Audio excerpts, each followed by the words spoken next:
Create realistic raindrops effect in InShot. Step 1. Add the raindrops overlay from Materials Library. Import your video.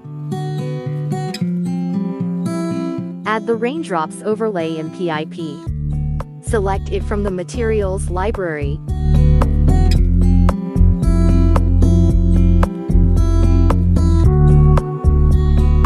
Click to fit the screen.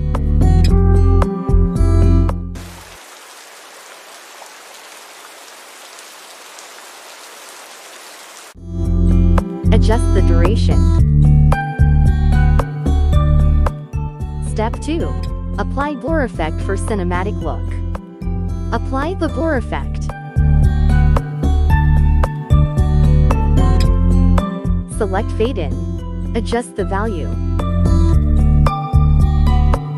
Adjust the duration.